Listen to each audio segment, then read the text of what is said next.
Paper 2। এবার আমরা দেখব পেপার 2।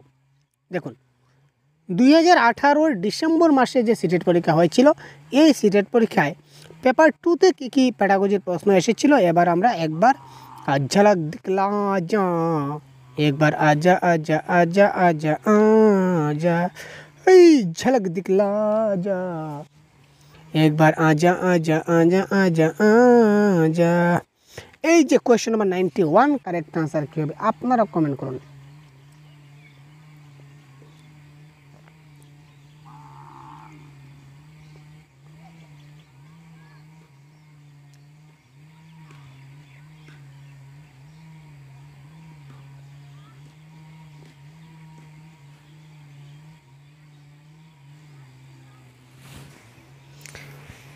ভাষা শিক্ষায় দুর্বল ছাত্রদের মধ্যে সবচেয়ে ভালো নির্দেশমূলক পরিকল্পনা হচ্ছে ব্যক্তিগত শিক্ষা প্রদান, গোষ্ঠীগত, যুগ্ম নাকি উপরোক্ত।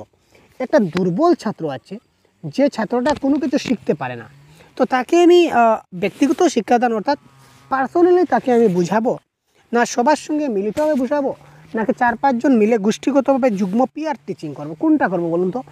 যে ছাত্র বুঝতে পারছে না তাকে আমি কি করব, ব্যক্তিগতভাবে শিক্ষা দেবো, পার্সোনালি তাকে আমি বুঝিয়ে দেওয়ার চেষ্টা করব, যাতে সে জিনিসগুলো খুব ভালো করে বুঝতে পারে, তাই তো? সুতরাং correct answer option number 1। Next question number 92, আপনারা একটু দেখুন তো কারেক্ট আনসার কোনটা হয়।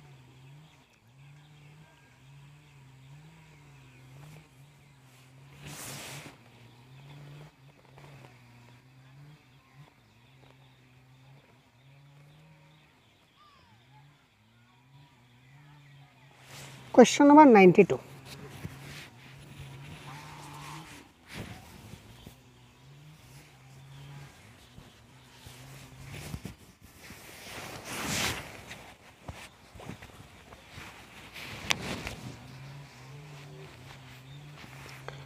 ভাষা শিক্ষায় যদি বস্তুগত মূল্যায়ন পদ্ধতিতে যা জরুরি তা আবশ্যিকভাবে কি হতে হবে?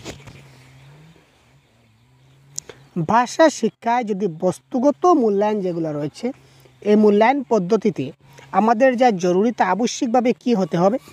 বস্তুনিষ্ঠ এবং সমালোচনামূলক, বোধমূলক এবং ব্যবহারমূলক, বিশ্বাসযোগ্য এবং বৈধ, এবং উপরোক্ত সবগুলি। Question number 92।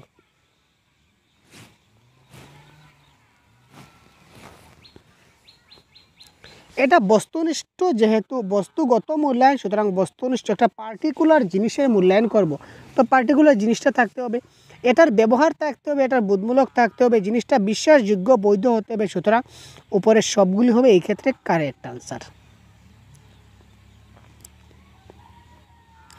নিম্নলিখিতের মধ্যে কোনটি ভাষা শিক্ষার উদ্দেশ্য নয়? ওয়াও, এবার বলেছি কি দেখি, নিম্নলিখিতের মধ্যে কোনটি ভাষা শিক্ষার উদ্দেশ্য নয়?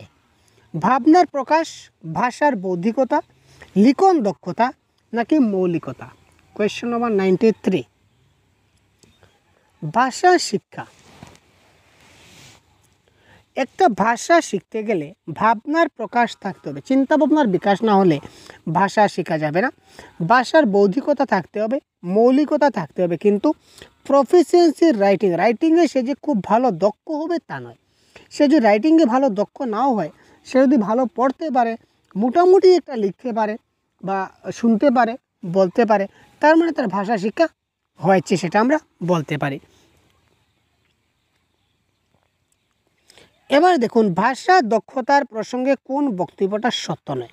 এই সেটটা কী ছিল আমাদের? সেটটা নিশ্চয় এম ছিল, ইয়েস এম কোড। আচ্ছা, এবার বিভিন্ন সেট আপনারা পরীক্ষার হলে পাবেন। নেক্সট, ভাষা দক্ষতার প্রসঙ্গে কোন বক্তব্যটা সত্য নয়?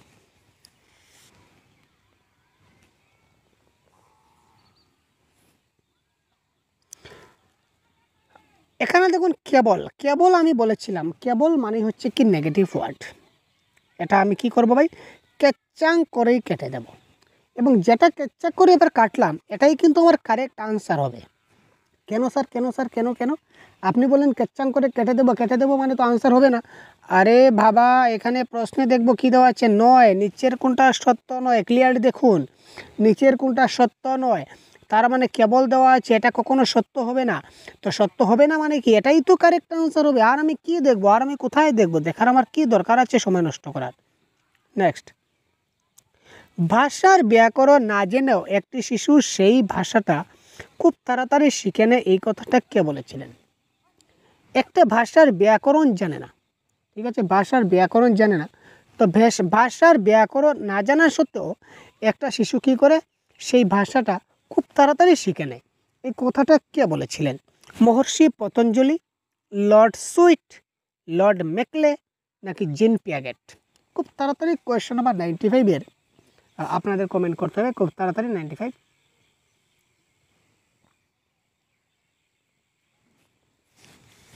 তো এটা কারেক্ট আনসার জেনে রাখবেন, যদি জানা না থাকে লর্ড ম্যাকলে হবে এই ক্ষেত্রে কারেক্ট আনসার। এটা প্রশ্ন একটু দীর্ঘ, তো সুতরাং আমরা একটু ডিটেলসে দেখে নেই। শ্রেণীকক্ষে পড়ানোর সময় আপনার ছাত্ররা ভাষার বিভিন্ন প্রশ্ন এবং সংশয় আপনার সামনে হাজির করে, এমন পরিস্থিতিতে আপনি কি করবেন? আপনি যখন শ্রেণীকক্ষে ক্লাস করছেন তখন কিছু প্রশ্ন আপনার মনে সংশয় দিল, ঠিক আছে, কিছু প্রশ্ন ছাত্ররা জানতে চাইলো যে স্যার এই প্রশ্নটা বুঝতে পারছি না, এই প্রশ্নটা বুঝিয়ে দিন। এবার আপনি কি করবেন? আপনি তৎক্ষণাৎ তৈরি হয়ে আপনি সংশয়টা দূর করবেন এবং প্রশ্নের উত্তর দেবেন, এটা কারেক্ট। আপনি তাদের প্রশ্ন এবং সংশয় লিখে নেবেন, পরের দিন দূর করবেন না। আমি যদি পরের দিন দূর করি তাহলে বাড়ি থেকে গুগল সার্চ করবো, কী সার্চ করবো, তাহলে শিক্ষক হওয়ার যোগ্যতাই আমার নেই। আপনি তাদের বলবেন যে বই থেকে পড়ে নাও, সে যদি বই থেকে পড়ে নিত তাহলে সে আপনাকে জিজ্ঞেস করলোই বা কেন? সে নিজে বুঝতে পারছে না, তাই তো আপনাকে বলছে। তো আপাতত এই প্রশ্নের কারেক্ট আনসার 1 হচ্ছে। আমি ওইসব ছাত্র তিরস্কার করবো, ওইসব ছাত্র কখনো আমি তিরস্কার করি না। তো আলটিমেটলি কারেক্ট আনসার হচ্ছে অপশন নাম্বার 1। আমি তৎক্ষণাৎ তৈরি হয়ে যাব তার সেই প্রশ্নটার উত্তর, অর্থাৎ ছাত্ররা যে কোনো সময় যে কোনো প্রশ্ন করলে আমরা রেডি থাকি যে এই প্রশ্নের উত্তরটা কী দেওয়া যায়, ঠিক আছে। এবং উত্তরটা কিন্তু যথাযথ অ্যাকুরেট উত্তর হতে হবে, কোনো ভুলভাল উত্তর দিলে কিন্তু চলবে না, সেটাও মাথায় রাখুন। মুখস্থ করার অভ্যাসের কারণে ছাত্রদের কী ধরনের ক্ষতির সম্মুখীন হতে হয়? আমরা বলেছিলাম মুখস্থ, কণ্ঠস্থ, গলস্থ, নাকস্থ, কানস্থ, এই সবগুলো হচ্ছে নেগেটিভ ওয়ার্ড। এগুলো নেগেটিভ ওয়ার্ড যেখানে থাকবে কেটে দেবেন। এবার খেলা ঘুরে গেল, খেলা ঘুরে কী হলো? খেলাগুলো প্রশ্নতে দিয়ে দিল যে মুখস্থ করার অভ্যাস যদি কোনো ছাত্র করে তখন তার কি হয়? বিশেষ ক্ষতি হয়। তো মুখস্থ করার কারণে তার কি কি ক্ষতি হতে পারে? তাদের মেধার বিকাশ হয় না, আত্মবিশ্বাস শেষ হয়ে যায়, তারা শ্রেণী শিক্ষা থেকে বিচ্ছিন্ন হয়ে পড়ে, তারা গভীর চিন্তা করতে পারে না। 97। তো একজন ছাত্র যদি মুখস্থ করে সে যদি ফার্স্ট ডিভিশন পেয়ে নেয়, ধরে নিলাম সে কী করলো, মুখস্থ করে সে 80% পেয়ে গেল, তার কি আত্মবিশ্বাস শেষ হয়ে গেল? না, তার আত্মবিশ্বাস বাড়লো। তার যদি মেধা নাইবা থাকে তাহলে সে 80% কী করে পেল? মেধা নিশ্চয় আছে। তারা শ্রেণী শিক্ষা থেকে বিচ্ছিন্ন হয়ে পড়লো, সে মুখস্থ করলো তাই তাকে ক্লাসে রাখা গেল না, ক্লাস থেকে বের করে দেবো, সেটা কোন লজিক? সেটা কখনো সম্ভব না। তিনোটা কারেক্ট। তো ক্ষতির সম্মুখীন হতে পারে, কি ক্ষতি হতে পারে? যে তারা কি করতে পারে না, কোনো কিছু চিন্তা করতে পারে না, গভীর চিন্তা করে কোনো কিছু লিখতে পারে না। যা শেখা রয়েছে, যা মুখস্থ রয়েছে তাই ডাইরেক্ট এজ ইট ইজ ছেপে দিল, যা মুখস্থ করে এলো তা ছেপে দিল। সুতরাং তারা কি করতে পারে না? গভীর প্রকৃত চিন্তাধারা করতে পারে না, প্রকৃত গভীর চিন্তাধারা তারা করতে পারে না, এটা তার ক্ষতি হতে পারে, বিরাট ক্ষতি। নেক্সট, ইন্ডাকটিভ পদ্ধতির একটা সুবিধা। ভাষা শিক্ষায় প্রস্তাবনামূলক বা ইন্ডাকটিভ যে পদ্ধতি, এই পদ্ধতির একটা সুবিধা কি? ছাত্রদের গৃহকার্য করতে হয় না, ছাত্রদের মধ্যে মুখস্থ বিদ্যার অভ্যাস তৈরি হয় না, শ্রেণীকক্ষের মধ্যে অনুশাসন বজায় থাকে, স্বল্প সময়ের মধ্যে ছাত্ররা অনেক বেশি শিখতে পারে। তো কোয়েশ্চেন নাম্বার 98, খুব তাড়াতাড়ি কমেন্ট করুন কারেক্ট আনসার কী হবে।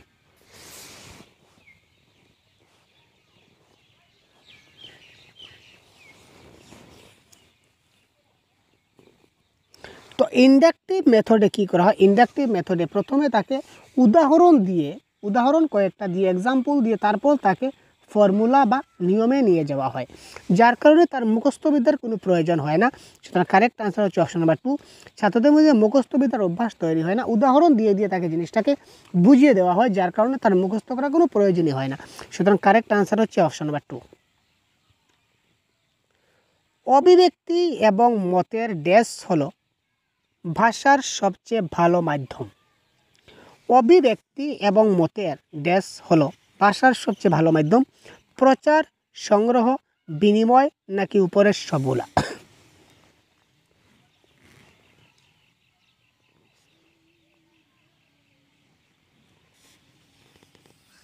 একটু ভাবুন এবং কারেক্ট আনসার খুব তাড়াতাড়ি কমেন্ট বক্সে পিন করুন।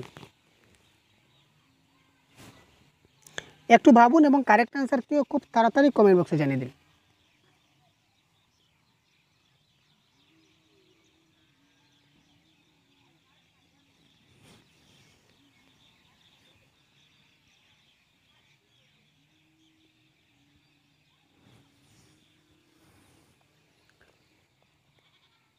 আমি যদি আপনার সঙ্গে কিছু একটা কথা বলি, তো কী করে কথা বলবো? আমার একটা কিছু আপনাকে জানানোর আছে, আমি কী করে জানাবো? আমি আমার মতের প্রচার করব, না মতের সংগ্রহ করব, নাকি আমার মত বিনিময় করব আপনার সঙ্গে, না সবগুলা করব? আমি নিশ্চয়ই আমার একটা জিনিস জানার আছে। ধরে নিন আপনার এই ক্লাস চলছে, এই ক্লাসের পরে আপনার একটা আমাকে সাজেশন দেওয়ার আছে যে স্যার আপনি এইভাবে ক্লাস করছেন, ঠিক আছে, আপনি যদি ওইভাবে করতেন তাহলে হয়তো আমরা আরও ভালো করে বুঝতে পারতাম। এই যে আপনি যে আমাকে সাজেশন দিতে চলেছেন, আপনার মতটা আমাকে জানাতে চলেছেন, এবং আপনার মতামতটা জানার পর আমি যে আপনাকে আর একটা মত প্রকাশ করব, তো সুতরাং সেটাকে কী বলা হয়? মত বিনিময় বা মত এক্সচেঞ্জ। যেখানে আমরা মতের বিনিময় করব বা অভিব্যক্তির বিনিময় বা মতের বিনিময় যখন করব, সেটা ভাষার সবচেয়ে ভালো মাধ্যম। আপনার সঙ্গে আমার যে ভাষাগত কমিউনিকেট, সেটা খুব ভালো হবে। একটি ভারতীয় শিশুর শেখা প্রয়োজন। Next question number 100। একটা ভারতীয় শিশুর কি শেখা প্রয়োজন? কেবলমাত্র মাতৃভাষা, আঞ্চলিক ভাষা, মাতৃভাষা ও ইংরেজি, নাকি যে কোনো 3টা ভাষা?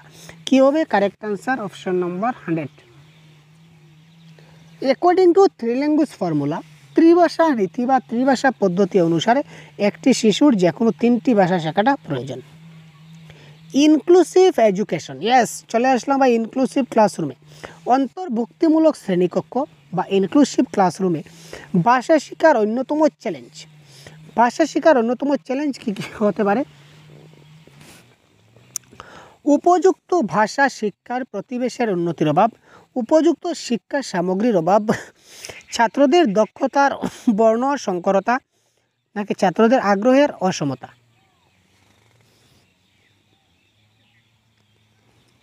এখানে ইনক্লুসিভ শ্রেণীকক্ষে ভাষা শেখার অন্যতম চ্যালেঞ্জ হিসাবে কোনটা দায়ী?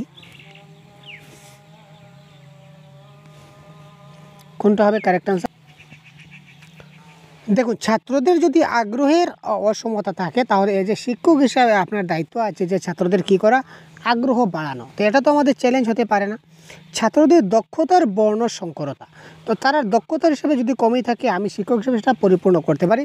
আর শিক্ষার সামগ্রী টিএলএমের অভাব আমি বলতে পারি না আজকালকের দিনে, কারণ অনেক টিএলএম ফ্রি অফ কস্টে পাওয়া যায়। গভর্নমেন্ট অনেক টিএলএম অলরেডি প্রোভাইড করে দিয়েছে। এফএলএন মিশনের আন্ডারে নিপুণ আসামের যে একটা প্রোগ্রাম ছিল এফএলএন, তো এফএলএন মিশনে কিন্তু অনেক টিএলএম প্রত্যেকটা স্কুলে দিয়েছে। তো যেখানে শিক্ষা সামগ্রীর অভাব আমি বলতে পারি না। তো এখানে কারেক্ট আনসার হবে, অন্যতম চ্যালেঞ্জ হচ্ছে উপযুক্ত ভাষা শিক্ষার পরিবেশের উন্নতির অভাব। এই ধরনের যদি একটা পরিবেশ যদি আমি না পাই শেখানোর জন্য, প্রত্যেকটা জিনিসের জন্য একটা পরিবেশ এবং প্রতিবেশের গুরুত্বপূর্ণ ভূমিকা রয়েছে। তো যদি ভাষা শিক্ষার জন্য যদি উপযুক্ত পরিবেশ যদি না পাই, তাহলে সেই জিনিসটা আমি ইনক্লুসিভ ক্লাসরুমে কন্ডাক্ট করতে পারি না। ডিটেলস আমরা ইনক্লুসিভ ক্লাসরুমের যে কনসেপ্টের ক্লাস, এটা ডিটেলস পুরো একদম কী কী প্রশ্ন আসতে পারে প্রিভিয়াস ইয়ার কোয়েশ্চেন সহ আমরা পুরো ডিটেলসে ক্লাস কন্ডাক্ট করে দিচ্ছি, একবার দেখে নেবেন সময় পেলে। নিম্নলিখিতের মধ্যে কোনটা মাতৃভাষা শিক্ষার জ্ঞানের লক্ষ্য নয়? মাতৃভাষা শিক্ষার জ্ঞানের লক্ষ্য নয় কোনটি স্যার? ভাষা তথ্য সম্পর্কে পর্যাপ্ত জ্ঞান অর্জন। মাতৃভাষা যদি জ্ঞান শিক্ষা করি, তাহলে ভাষা তথ্য সম্পর্কে তো জ্ঞান করতে হবে। বিষয়বস্তু সম্পর্কে জ্ঞান, মাতৃভাষায় বিষয়বস্তুর জ্ঞান পেতে হবে। তারপর কি বলেছে? ভাষায় বিভিন্ন ধরনের লেখার বিষয়ে জ্ঞান আমাদের থাকতে হবে। তো উচ্চারণের বিষয়ে জ্ঞান অর্জন করতে হয় না, উচ্চারণটা অলরেডি শুনে আমাদের হয়ে যায়। সুতরাং এটা মাতৃভাষা শিক্ষার জ্ঞানের লক্ষ্য নয়। মাতৃভাষার ব্যাপারে উচ্চারণটা অটোমেটিক্যালি আমার যখন আমি ল্যাঙ্গুয়েজ অ্যাকুইজিশন করব, অ্যাকুইজিশনের সঙ্গে অলরেডি আমার কী হয়ে যাবে? উচ্চারণটা চলে আসবে। সেটা কোনো লক্ষ্য বা টার্গেটে পড়বে না। সুতরাং অপশন নাম্বার 3 এই ক্ষেত্রে কারেক্ট আনসার। নিম্নলিখিতের মধ্যে কোনটা একটা শিক্ষণ পদ্ধতি? তাড়াতাড়ি করব। নিম্নলিখিতের মধ্যে কোনটি একটি শিক্ষণ পদ্ধতি? নির্বাচন পদ্ধতি, আগ্রহ পদ্ধতি, প্রেরণা পদ্ধতি, না উপরের সবগুলি? তো মনে রাখবেন এই সবগুলো কিন্তু এক একটা শিক্ষণ পদ্ধতি, নির্বাচন পদ্ধতি, আগ্রহ পদ্ধতি, মোটিভেশন পদ্ধতি, উপরের সবগুলি, এটা হবে কারেক্ট আনসার। নেক্সট প্রশ্ন কমেন্ট করুন তাড়াতাড়ি, কী হবে কারেক্ট আনসার? 104। ভাষা শিক্ষার শ্রব্য দৃশ্য সামগ্রী যে কারণে উপযোগী তা হলো, আমরা যে টিএলএমগুলো ব্যবহার করি, টিএলএমগুলো দৃশ্য শ্রাব্য হবে। দৃশ্য শ্রাব্যগুলো মানে কি? যেগুলো দেখা যায় শোনাও যায়। For example TV, for example আমরা ধরে নিতে পারি কম্পিউটার, এগুলো কি হয়? দেখাও যায় এবং শোনাও যায়, দৃশ্য শ্রাব্য সামগ্রী। তো আমরা ভাষা শেখার জন্য দৃশ্য শ্রাব্য সামগ্রীটা ব্যবহার করি কেন? সঠিক উচ্চারণ পাওয়ার জন্য, সঠিক লেখার জন্য, সঠিক পড়ার জন্য, নাকি উপরে কোনোটাই নয়? তো যখন টিভি চলবে, টিভিতে কি হবে? যখন টেলিভিশন, যখনই আমরা কোনো কিছু শুনবো, তখন কী হবে? টিভিতে কি ভুল উচ্চারণ দেবে? না। কম্পিউটার কি ভুল উচ্চারণ দেবে? না, একটা শুদ্ধ উচ্চারণ দেবে। সুতরাং আমরা দৃশ্যশ্রাব্য ব্যবহৃত সামগ্রীটা ব্যবহার করি যাতে জিনিসগুলো দেখে একটু মজা লাগে এবং সঠিক উচ্চারণ যাতে আমরা এই ক্ষেত্রে পেতে পারি। ঠিক আছে, কেমন? আবার দেখুন রিমিডিয়াল টিচিং, পেপার 1-এও কিন্তু রিমিডিয়াল টিচিং থেকে আমাদের পেপার 1-এর ল্যাঙ্গুয়েজ 1 এবং ল্যাঙ্গুয়েজ 1-এ একটা প্রশ্ন, ল্যাঙ্গুয়েজ 2-তেও একটা প্রশ্ন পেয়েছিলাম রিমিডিয়াল টিচিংয়ের। এবারে আবার পেপার 2-তেও কিন্তু আমরা পেয়ে যাচ্ছি রিমিডিয়াল টিচিংয়ের কোয়েশ্চন। ঠিক আছে, রিমিডিয়াল টিচিংয়ের কোয়েশ্চন। তো দেখুন এই টপিকগুলো কতটুকু ইম্পর্টেন্ট, কতটুকু গুরুত্বপূর্ণ টপিক। ঠিক আছে, প্রত্যেকটি টপিক আপনার জন্য যথেষ্ট যদি অবহেলা করেন তাহলে শেষ। রিমিডিয়াল শিক্ষণ একটি পদ্ধতি যা সমস্যা চিহ্নিতকরণের মাত্রাকে বাড়িয়ে দেয়। আচ্ছা, রিমিডিয়াল টিচিংয়ের মাধ্যমে আমরা কি করি? সমস্যাকে বাড়াই না সমস্যাকে শেষ করি? সমস্যাকে শেষ করি। তো এখানে বলেছে সমস্যাটা বাড়িয়ে দেবে, তার মানে এটা ক্যান্সেল। সমস্যা দূর করায় সফলতা প্রদান করে, ইয়েস, সমস্যা দূর করতে সাহায্য করে। আগুছালোভাবে কোনো কিছু আগুছালো থাকে না, সমস্যার প্রতি আর কি করবো? অপশন নাম্বার 2 তো পেয়ে গেছি, সমস্যা দূর করতে সফলতা প্রদান করে। Option number 2 is the right answer. তো এগুলো হচ্ছে আমাদের প্যাসেজের প্রশ্ন। তো এবার আমরা দেখব এই প্রশ্নের ল্যাঙ্গুয়েজ 2। এতক্ষণ আমরা ল্যাঙ্গুয়েজ 1-এর প্যাটাগজিগুলো দেখলাম, এবার ল্যাঙ্গুয়েজ 2 দেখব। তো আপনারা আমার ল্যাঙ্গুয়েজ 2 নেই, আমি এগুলো দেখব না, এইগুলো ভুল জীবনেও করা যাবে না ভাই, করবেন না, করলে পস্তাবেন কিন্তু মনে রাখবেন। ল্যাঙ্গুয়েজ 2 নেই মানে দেখে যান, আপনার আসবে। যদি ল্যাঙ্গুয়েজ 1 থাকে তাহলে ল্যাঙ্গুয়েজ 2টা দেখুন, পেপার 1, পেপার 2, ল্যাঙ্গুয়েজ 1, ল্যাঙ্গুয়েজ 2 সবগুলো আপনাকে দেখতে হবে। পেপার 1, পেপার 2, ল্যাঙ্গুয়েজ 1, ল্যাঙ্গুয়েজ 2 যাই হোক না কেন আপনাকে সবগুলো দেখতে হবে, কারণ কোয়েশ্চন রিপিটেড। পেপার 1-এর প্রশ্ন পেপার 2-তে আসে, ল্যাঙ্গুয়েজ 1-এর প্রশ্ন ল্যাঙ্গুয়েজ 2-তে আসে, আবার ল্যাঙ্গুয়েজ 2-এর প্রশ্ন দেখেছি ল্যাঙ্গুয়েজ 1-এ আসছে। সুতরাং খুব ভালো করে আমি লাইভ দেখিয়ে দিচ্ছি আপনাকে, তবু বিশ্বাস হচ্ছে না আপনাদের, আর কি করবো ভাই। সুতরাং এই পেপার 1, পেপার 2, ল্যাঙ্গুয়েজ 1, ল্যাঙ্গুয়েজ 2 যাই হোক না কেন প্যাটাগজি সেকশনটা আপনাকে দেখতে হবে। সিলেবাসটা কভার করুন এবং সিলেবাস একদম সেম রয়েছে। নেক্সট, একটি সামগ্রিক শ্রেণীকক্ষ বা অন্তর্ভুক্তিমূলক বা ইনক্লুসিভ শ্রেণীকক্ষে ছাত্ররা বেশিরভাগ সময় যেখানে ভুল করে, পড়ায়, লেখায়, বলায় না উপরের সবগুলি। 121। ইনক্লুসিভ ক্লাসরুম মানে সবার জন্য সমান শিক্ষা, যেখানে সব ছাত্ররা থাকবে। ঠিক আছে, একদম আমার গিফটেড বাচ্চাও থাকবে, একদম যাকে আমরা বলি কিছু পারে না গাধা ছাত্র সেও থাকবে, যে ব্যক্তি বিকলাঙ্গ রয়েছে সেও থাকবে, যে একদম সুস্থ সবল স্বাস্থ্যবান সেও থাকবে, যে বাচ্চা অনেক মোটা বাচ্চা সেও থাকবে, অনেক চিকনা পাতলা সেও থাকবে। অর্থাৎ সবাইকে মিলে সবার জন্য সমান শিক্ষা, that is called inclusive education. তো এই ইনক্লুসিভ ক্লাসরুমে ছাত্ররা বেশিরভাগ সময় ভুল করতে পারে। আরে বাবা, পড়তেও ভুল করতে পারে, লিখতেও করতে পারে, বলতেও ভুল করতে পারে। সুতরাং উপরের সবগুলি হবে এই ক্ষেত্রে কারেক্ট আনসার। ব্যাকরণ যেমন আচরণগত তেমনই তাত্ত্বিক, এই বক্তব্যের সঙ্গে আপনি কতটুকু সহমত? মানে এই কথাটা কতটুকু ঠিক? ব্যাকরণ যেমন আচরণগত তেমনি তাত্ত্বিক, এটা কারেক্ট আনসার, পুরোপুরি সহমত। মানে এই যে বক্তব্যটা, এই বক্তব্যটা 100% কারেক্ট।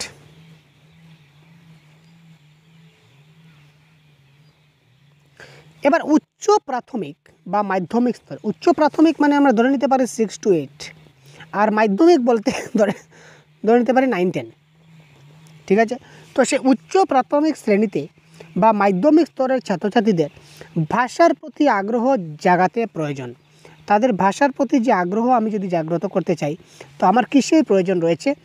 ছাত্রছাত্রীদের বই পড়তে বলা, ছাত্রছাত্রীদের অধিক মাত্রায় মৌখিক বিশ্লেষণ করতে বলা, ছাত্রছাত্রীদের বেশি মাত্রায় শ্রুতিলিখন করতে দেওয়া, ছাত্রছাত্রীদের ব্যাকরণগত বৃদ্ধি জ্ঞান, ব্যাকরণগত জ্ঞান বৃদ্ধি করা।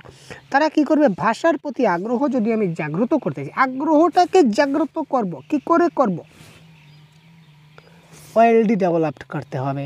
ওএলডি করতে হবে, ওএলডি। শ্রুতি লিখন নেগেটিভ ওয়ার্ড সম্ভবত কোনো সময় পজিটিভ হয়ে থাকে, সেটা প্রশ্নের উপর ডিপেন্ড করে, তো ম্যাক্সিমাম সময় কিন্তু এটা নেগেটিভ টার্ম হয়। ব্যাকরণগত জ্ঞানবিধি এখানে কোনো কাজে আসবে না, শুধু বই পড়তে তাদের বোরিং ফিল হবে, সুতরাং এটা কারেক্ট অ্যান্সার হবে না। তাদের সঙ্গে কথাবার্তা বলে কী করতে হবে, অধিক মাত্রায় তাদের সঙ্গে কথাবার্তা বলতে হবে, ওএলডি ডেভেলপমেন্ট করতে হবে, যার ফলে তার আগ্রহ বা ইন্টারেস্ট। যেমন গল্প করি, চলো আমরা দুজন মিলে গল্প করি, চলো আমরা সবাই মিলে গল্প করি। এই যে গল্প করার যেটা প্রবণতা, এটা কিন্তু এই ক্লাস 6 to 8 এবং ক্লাস 9 to 10 ইভেন প্রাইমারি ক্ষেত্রেও কিন্তু সেই জিনিসটা গুরুত্বপূর্ণ ভূমিকা পালন করে।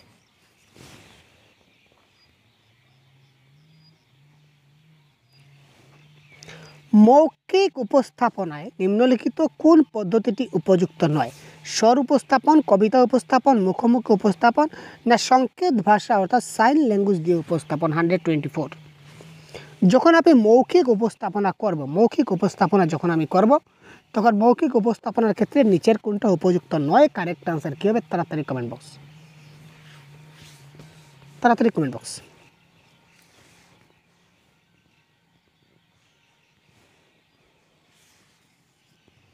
মৌখিক উপস্থাপনায় নিম্নলিখিত কোন পদ্ধতিটা আমার ক্ষেত্রে উপযুক্ত নয়?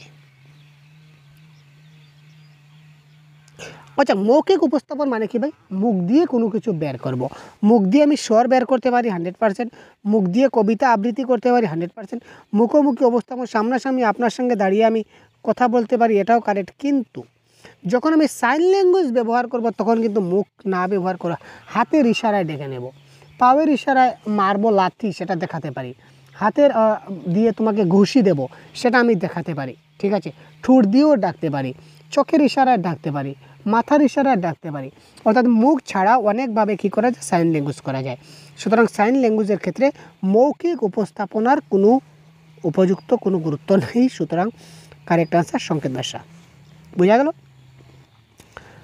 মানুষের মাতৃভাষাই হচ্ছে কি জ্ঞানের উন্নয়ন ততটাই মাতৃদুগ্ধের, অর্থাৎ মাতৃভাষা মাতৃদুগ্ধ সম, এই কথাটা কে বলেছিলেন? মানুষের মাতৃভাষায় জ্ঞানের উন্নয়ন ততটাই গুরুত্বপূর্ণ যতটা মাতৃদুগ্ধের। এই প্রশ্নটা আরেকভাবে পরীক্ষায় এসেছিল, অন্য একটা প্রিভিয়াস ইয়ার কোয়েশনে দেখেছিলাম যে মাতৃভাষা মাতৃদুগ্ধের সম, এই কথাটা কে বলেছিলেন? একই জিনিস, শুধু একটু ঘুরিয়ে ফিরে দিয়েছে। রাজর্ষি ট্যান্টল, রায়বার্ন, মহাত্মা গান্ধী না বিবেকানন্দ? 125 খুব তাড়াতাড়ি কমেন্ট বক্সে কমেন্ট করুন কারেক্ট আনসার কী হবে। এবং যারা এখনও ক্লাস থেকে লাইক করেনি অবশ্যই লাইক করে দিন ভাই। এখানে কারেক্ট আনসার হতে চলেছে আমাদের মহাত্মা গান্ধী। মনে রাখবেন, এটা মহাত্মা গান্ধী এই কথাটা বলেছিলেন। যদি ছাত্রদের এমন একটা ভাষা মাধ্যমে পড়ানো হয়, যদি ছাত্রদের এমন একটা ভাষা মাধ্যমে পড়ানো হয় যেখানে তাদের ভালো আধিপত্য নেই, তাহলে কী হবে? অর্থাৎ একটা ছাত্র একটা ভাষা ভালো করে জানে না, আর ওই ভাষায় যদি আমি তাকে পড়াতে যাই, তাহলে কি হতে পারে? প্রকৃত গভীর চিন্তাভাবনা সম্ভব নয়। ছাত্ররা মুখস্থ বিদ্যা বা জেনে তেন প্রকারে সেটা মনে রাখার অভ্যস্ত করবে, ছাত্ররা পড়ার আগ্রহ হারিয়ে ফেলবে, না উপরের সবগুলি? কোয়েশ্চন নাম্বার 26 ভালো করে দেখুন এবং কমেন্ট বক্সে কমেন্ট করুন। একটু ভালো করে পড়ুন এবং তাড়াতাড়ি কমেন্ট করুন কারেক্ট আনসার কী হয়। একটা ভাষা আমি ভালো করে বুঝছি না, ঠিক আছে, ভালো করে বুঝতে পারছি না, কিন্তু স্যার আমাকে এই সাবজেক্টটা পড়াচ্ছেন, আমাকে পড়তে হবে, না হলে আমার রেজাল্ট ভালো আসবে না, নয়তো স্যার আমায় বকাবকি দেবেন, গালিগালাজ করবেন। আমি কি করব? মুখস্থ বিদ্যা বা জেনে তেন প্রকারে সেটা অভ্যস্ত করার চেষ্টা করব, মনে রাখবো। এই ক্ষেত্রে কি হবে? আমার পড়ার আগ্রহ কিন্তু হারিয়ে যাবে। কী পড়বো, কিছু বুঝতেই পারছি না, কী পড়বো, যাক পড়ি। এই ব্যাপারে আমি গভীর চিন্তা করতে পারবো না, যে ভাষাটা আমি বুঝতেই পারি না তা নিয়ে আমি গভীর চিন্তা কী করে করব? তো আলটিমেটলি উপরের সবগুলি অপশন নাম্বার 4 এই ক্ষেত্রে হয়ে যাবে কারেক্ট আনসার। ভাষার আত্মীকরণের সবচেয়ে গুরুত্বপূর্ণ প্রেক্ষিত কোনটা? ভাষায় শিক্ষার ক্ষেত্রে ভাষার যে আত্মীকরণ রয়েছে, অর্থাৎ অ্যাকুয়ার্ড যেটা রয়েছে, অ্যাকুইজিশন যাকে বলা হয়, সবচেয়ে গুরুত্বপূর্ণ প্রেক্ষিত কোনটা? শোনা, বলা, কেবল শোনা, কেবল পढ़ा, केवल लिखा। 127 करेक्ट आंसर क्या हो जाएगा दोस्तों? आप लोग ज़रूर कमेंट कीजिए। क्या हुआ दोस्तों, आप लोग जरूर कमेंट कीजिए क्या होगा करेक्ट आंसर। बांग्ला भाषा को ऐसा तोड़ पाड़ कर देंगे कि 30 में से 29 ना आए तो क्या कहें। मेरे चैनल पे जितना भी क्लास हुआ है, आप अगर पूरी तरह से सब देख लिया है तो 100% गारंटी आपका करेक्ट हो जाएगा। तो भाषा আত্মীকরণ মানুষ কি করে করে, প্রথমে শুনে তারপর বলে, সুতরাং শোনা এবং বলা এই ক্ষেত্রে হবে কারেক্ট আনসার। আত্মীকরণের দিকে পড়ে শোনা এবং বলা দুটাই পড়ে।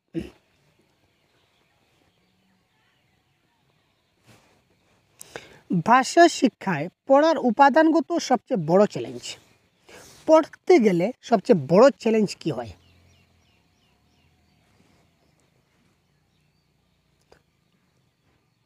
যখন পড়তে যাই তখন গুরুত্বপূর্ণ কাজ কি করতে হবে? অল্প সময় অধিকতর জ্ঞান। আচ্ছা, কম সময়ে কি অধিক জ্ঞান লাভ করা যায়? মোটেই না, অল্প বিদ্যা ভয়ঙ্করী হয়ে যাবেন পরে। পাঠ্য বিষয়ের প্রতি ছাত্রদের মনোযোগ আকর্ষণ করা, পাঠদান প্রক্রিয়া শিক্ষকদের কম শ্রম করা। কম শ্রম করলে হবে না, নেগেটিভ ওয়ার্ড। পাঠ্য উপাদানের অন্তর্গত মোটা দাগের বিষয়গুলিকে উপযুক্ত ব্যাখ্যা করা। তো এখানে দুটা পজিটিভ পেলাম, তো তার মধ্যে কারেক্ট আনসার হবে অপশন নাম্বার 2। পাঠ্য উপাদানের মধ্যে যেগুলো মোটা মোটা অক্ষরে লেখা থাকে, অর্থাৎ হেডলাইন যেগুলো থাকে, হাইলাইটেড যেগুলো থাকে, এগুলোকে আমাদের বিশ্লেষণ করে জিনিসগুলোকে তাকে আমার কী করতে হবে? বুঝিয়ে দিতে হবে। সুতরাং কারেক্ট আনসার হবে এই ক্ষেত্রে option number 2 is the right answer. মেধাবী ছাত্রদের উচ্চারণ এবং শব্দভাণ্ডার বেশি হয়, এই কথাটা কে বলেছিলেন? যেসব ছাত্ররা মেধাবী ছাত্র, যেসব ছাত্ররা গিফটেড বা যেসব ছাত্ররা ট্যালেন্টেড, তাদের উচ্চারণও ভালো হয়, তাদের শব্দভাণ্ডার ভালো হয়, এই কথাটা কে বলেছিলেন? টেরমান, ফিশার, থাম্বা না এদের সবাই? 129 তাড়াতাড়ি করুন। এই কথাটা কে বলেছিলেন? তো এই কথাটা বলেছিলেন এদের সবাই। টেরমানও সেম কথা বলেছিলেন, ফিশারও বলেছিলেন, থাম্বাও বলেছিলেন, সবাই সেম কথাটাই বলেছিলেন। শব্দের অর্থ স্পষ্ট করার ক্ষেত্রে সবচেয়ে ভালো পদ্ধতি হলো, একটা শব্দের অর্থ যদি আমি স্পষ্ট করতে যাই, ক্লারিফাই করতে যাই, তো ক্লারিফাই করার ক্ষেত্রে সবচেয়ে ভালো পদ্ধতি কি? শব্দটাকে ব্যাখ্যা করা, অভিধান থেকে দেখে নেওয়া, বাক্য শব্দের ব্যবহার নিয়ে আন্দাজ করার সুযোগ দেওয়া, ভাষা শেখার মধ্য দিয়ে শব্দের অর্থকে স্পষ্ট করা। 130। শব্দ ব্যাখ্যা বা এক্সপ্লেন, সবসময় এক্সপ্লেন করা যায় না, ডিকশনারি নেগেটিভ ওয়ার্ড সবসময় দেখি না, আন্দাজ করার সুযোগ দিতে হবে। অর্থাৎ একটা এই প্রসঙ্গক্রমে এই শব্দের অর্থ কী হতে পারে। অর্থাৎ ধরে নেওয়া যাক একটা ছাত্র যদি একটা প্যাসেজ পড়ে, প্যাসেজ পড়তে পড়তে সে একটা বা দুটা শব্দ অজানা শব্দ পেল, তো অজানা শব্দগুলোকে সে কী করবে? অজানা শব্দ সে এই যে লিখিত যে প্রসঙ্গ আছে, প্রসঙ্গ অনুযায়ী সে অনুমান করবে যে এই যে লেখা রয়েছে তার অর্থটা কি হতে পারে, সেই যে আন্দাজ করার সুযোগ তাকে দিতে হবে। সুতরাং option number 3 is the right answer. মুদ্রিত পাঠ ব্যতি রেখে দ্বিতীয় ভাষা শেখানোর জন্য নিম্নলিখিত কোনটি সাহায্য করে? মুদ্রিত পাঠ ছাড়া, মুদ্রিত পাঠ মানে যেগুলো মানে রিটেন টেক্সট বুক রয়েছে, এই রিটেন টেক্সট বুক ছাড়া আমরা দ্বিতীয় ভাষা ছাত্রদের শেখানোর জন্য নিচের কোনটা আমাদেরকে সাহায্য করে? 131। তো এটা কারেক্ট আনসার মনে রাখবেন, ল্যাঙ্গুয়েজ ইমার্শন অর্থাৎ ভাষা নিমজ্জন কাজ করে। ত্রুটিপূর্ণ পাঠ অভ্যাস তৈরি হওয়ার অন্যতম কারণ কি? ত্রুটিপূর্ণ পাঠ অর্থাৎ ভুলপূর্ণ পাঠ অভ্যাস, এখানে ভুল হবে না, এই ধরনের পাঠ অভ্যাস যদি তৈরি করতে চাই তাহলে আমাদের কি করতে হবে? বহুভাষিকতা, দ্বিভাষিকতা, অতিরিক্ত ভিড়যুক্ত, না পড়ার সময় আঙ্গুল দিয়ে নির্দেশ করা, অথবা দৃষ্টিকে আঙ্গুল দিয়ে পরিচালনা করা। 132। তো এটা কারেক্ট আনসার হবে, আমরা পড়ার সময় যদি আঙ্গুল দিয়ে দিয়ে শিশুদেরকে পড়াই এবং আঙ্গুল দিয়ে দিয়ে যদি পরিচালনা করি দৃষ্টিকে, তখন আর ভুল হওয়ার চান্স থাকে না। অর্থাৎ সে পড়ছে বহুভাষিকতা আর সে ভাবছে ওই জিনিসটা পড়ছে, সেটা সম্ভব না।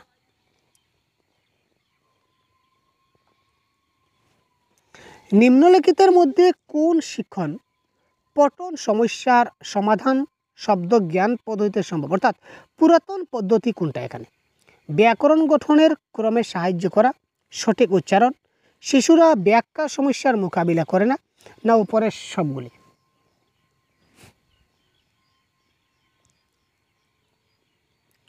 নিম্নলিখিতের মধ্যে কোন শিক্ষণটা পঠন সমস্যার সমাধান শব্দ হিসাবে সম্ভব হয়? আমরা যদি পঠন করি, তো পঠন করতে গেলে আমরা যদি পড়ি, তো যখনই আমরা পড়ব তখন আমাদের কোন জিনিসটা ঠিকঠাকভাবে হতে হবে। যদি আমি পঠন করি, তো পঠনের সময় যদি আমার উচ্চারণটা ঠিক না হয়, তাহলে পঠনটা একটু সুন্দর বা মধুর লাগবে না। যেহেতু আমারও সেগুলা যে পঠনগুলা সেই পঠনগুলা উচ্চারণগুলো আপনাকে কী করতে হবে, স্পষ্ট করতে হবে। যদিও আমার কণ্ঠস্বরটা মধুর নয়, তবু যদি কণ্ঠস্বরটা মধুর যে করতে পারে সেই কিন্তু আজকালকার দিনে ফেভারিট, তাকে সবাই ভালোবাসে, তাই না ভাই? নিম্নলিখিতের মধ্যে কোনটি দক্ষতা উদ্দেশ্যের সঙ্গে সম্পর্কযুক্ত নয়? নিম্নলিখিতের মধ্যে কোনটি দক্ষতা উদ্দেশ্যের সঙ্গে সম্পর্কযুক্ত নয়? পড়া, লেখা, শোনা এবং ভাষার আগ্রহ। 134। তাড়াতাড়ি স্কিল অবজেক্টিভস। তো ল্যাঙ্গুয়েজ স্কিল আমি আগেই বলেছিলাম, LSRW। তো রিডিং মানে আর রয়েছে, লেখা মানে রাইটিং, শোনা মানে লিসেনিং রয়েছে। এক্ষেত্রে ভাষার আগ্রহ স্কিল অবজেক্টিভের আন্ডারে পড়ছে না, সুতরাং এটা কারেক্ট আনসার হচ্ছে অপশন নাম্বার 4। তারপর দেখি এই প্রশ্ন, ভাষার উন্নয়নকে যে বিষয় প্রভাবিত করে তা হলো। ভাষার উন্নয়নকে যে বিষয়টা প্রভাবিত করে তা কি? স্বাস্থ্য, মেধা, ব্যক্তিগত পার্থক্য না উপরের সবগুলি? ভাষার উন্নয়নকে যে বিষয়টা প্রভাবিত করবে এটা কি? তাড়াতাড়ি বলুন। 135। ভাষার উন্নয়ন যদি করতে চাই তাহলে তার স্বাস্থ্য ভালো হতে হবে, মেধা থাকা জরুরি, ব্যক্তিগত পার্থক্যকেও সম্মান জানানো উচিত, সুতরাং উপরের সবগুলি হবে কারেক্ট আনসার। ঠিক আছে, তো এই ছিল আজকের আমাদের ক্লাস। আজকে আমরা 2018 সালের প্রশ্নগুলো সলভ করলাম। তো পরবর্তী ক্লাসে আমরা কি করব, তার বাকি যে ইয়ারের প্রশ্নগুলো আছে সবগুলো এক এক করে আপনাদেরকে দেখিয়ে দেবো। ঠিক আছে, আর কনসেপ্টের ক্লাসগুলো যদি দেখে না থাকেন তাহলে আমি বলছি মাত্র 4টা ম্যারাথন ক্লাস আছে। ঠিক আছে, 5 ডেজ প্ল্যানের মধ্যে আমরা বলেছিলাম 5 ডেজ প্ল্যান, যে 5 দিনে আপনি কি করে সিটেট ক্লিয়ার করতে পারবেন। মাত্র 4টা ম্যারাথন ক্লাস আছে। 2টা হচ্ছে আমাদের বেঙ্গলি প্যাডাগজি, ঠিক আছে, 2টা বেঙ্গলি প্যাডাগজি, আর 2টা আছে আমরা গ্রামারের দীর্ঘ ম্যারাথন ক্লাস হচ্ছে। এই ক্লাসগুলো আপনি একবার কাইন্ডলি দেখে নেবেন। তো এই ক্লাসগুলো যদি দেখে নেন, আর প্যাসেজের জন্য একটা ক্লাস আর পোয়েমের জন্য একটা ক্লাস, বাস এই কটা যদি ক্লাস দেখেন, বাংলা ভাষায় যদি আপনি কিচ্ছু নাই পড়েন এতদিন থেকে, তবু আপনি আরামসে কিছু একটা ভালো নম্বর গেইন করতে পারবেন। আর তারপর প্রিভিয়াস ইয়ার কোয়েশনগুলো প্র্যাকটিস করতে থাকুন। যদি প্রিভিয়াস ইয়ার কোয়েশন লাগে, প্রিভিয়াস 10 বছরের প্রশ্ন যদি আপনাদের চাই, তো অবশ্যই ভিডিও ডেসক্রিপশনে দেওয়া হোয়াটসঅ্যাপ গ্রুপে যোগাযোগ করুন, এখানে আপনারা পেয়ে যাবেন। তাছাড়া যদি প্রিভিয়াস ইয়ার কোয়েশন দরকার লাগে বা বাংলা ভাষায় যদি ম্যাটেরিয়ালস আপনাদের প্রয়োজন হয়, তাহলে অবশ্যই আমাদের এই সহজ গ্রুপ অফিসিয়াল হোয়াটসঅ্যাপ নম্বরে যোগাযোগ করবেন। কিন্তু যেগুলো পিডিএফ দেবো সেগুলো কিন্তু পেইড ভার্সন হবে, আপনাদের কিছু না কিছু একটা পেইড করতে হবে। ঠিক আছে, নির্দিষ্ট আমাদের দাম রয়েছে, সবগুলোর দাম এখন বলা যাচ্ছে না। ঠিক আছে, এদের সামান্য একটা কিছু পেইড করলে আপনারা কিন্তু পেয়ে যাবেন পিডিএফ ফাইলগুলো। ঠিক আছে, তো ধন্যবাদ, ভালো থাকবেন, সুস্থ থাকবেন, আপনাদের এক্সাম ভালো কাটুক, প্রিপারেশন ভালো যাক, এই প্রত্যাশা রাখছি। জয় হিন্দ।